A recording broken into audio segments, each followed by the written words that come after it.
So that led to the 1951-52 year at Hopkins, during which time Hugh Smith, about February of '52, wrote me a note and said he was coming down to Hopkins, and when he arrived, he says, "Well, I'm going around to talk to your professors to see whether you've done anything wrong this year."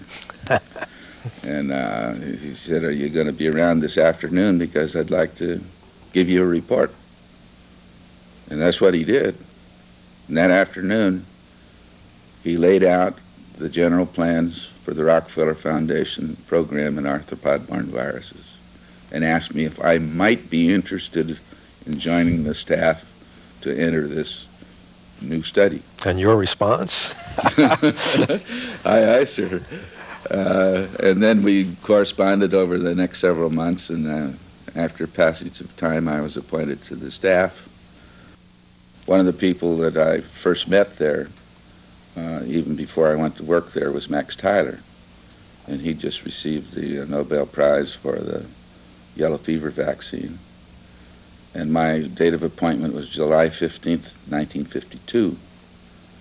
And a newcomer to that lab, although not to the Institute, was Jordi Casals, who taught me bench-type virology, and I mean bench-type because there were no biological safety cabinets there. You bench top. Bench top. And Ken Smithburn, who was the master of the mass neutralization test. Uh-huh.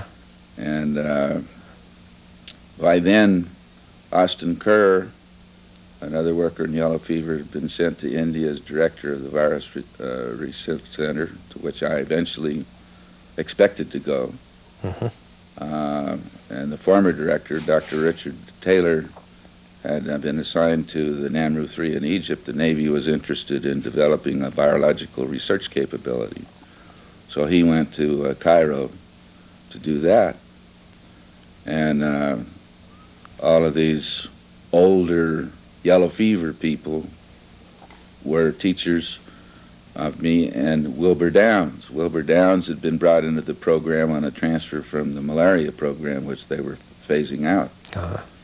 So Will and I started work every day at 7:30, bleeding monkeys to get a pre-inoculation serum supply before 2 monkeys each for the 34 then known or suspected arthropod-borne viruses. 34 arboviruses. That's what the program started with. Uh-huh.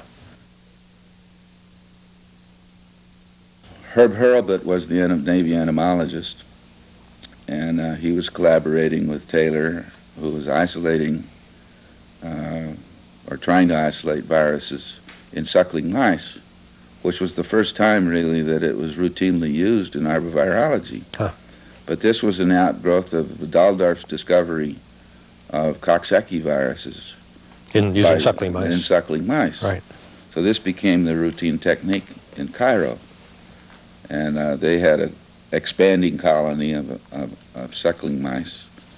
And the reason that's important is one of my first requests, maybe in a month or 6 weeks after I got there, based on the new findings from a CDC group in Greeley and Bill Reeves' group, Hammond Reeves in California, that wild birds might be involved as circulating virus reservoirs of arboviruses, particularly encephalitis viruses in western United States. So I suggested to Taylor that it might be a good idea to examine the wild birds of the Nile Delta for antibodies to see whether they were infected with the West Nile virus. Well, he'd been for 5 or 6 years director of the yellow fever lab in Brazil when they made an exhaustive effort to find yellow fever virus in birds, and it was absolutely negative, and he refused to hear anything further. He said, you know, yellow fever doesn't go in birds, why should anything else? Right. That's logical. So then after about another month, I said, well, would you mind authorizing me then to use my own car and collect these birds on Saturday? Well, I wouldn't mind. But what are you going to do with the specimens? I said, well, you know, these suckling mice, we check them every day for 3 weeks, and if nothing happens, we chloroform them and throw them away. I'll take those as discard mice and do my neutralization test. Well, that sounds reasonable. Okay. Well, that was the first step in demonstrating that the hooded crow of the Nile Delta was a circulating virus reservoir of West Nile virus. And maybe the first use ever of secondhand mice. Well, that I've never pursued, but I was mighty happy to, on Friday afternoon of the 3rd week, to collect all these mice and put them in another big mouse box, about 50 to a box, until Monday when I started doing my neutralization tests. But I think we collected 367 crow bloods, and out of those we got one virus, West Nile virus.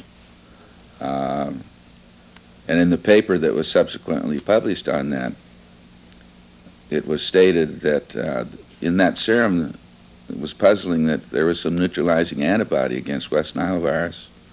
And Dorothy Horstman wrote me inquiring about this. She says, we found this with poliomyelitis. Some of the antibody-positive sera have yielded poliovirus.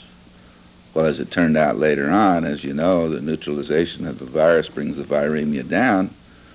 And what we'd gotten, it was just at the tail end of the viremia when there was already demonstrable antibody left. And now that's just a basic accepted concept, but it wasn't then.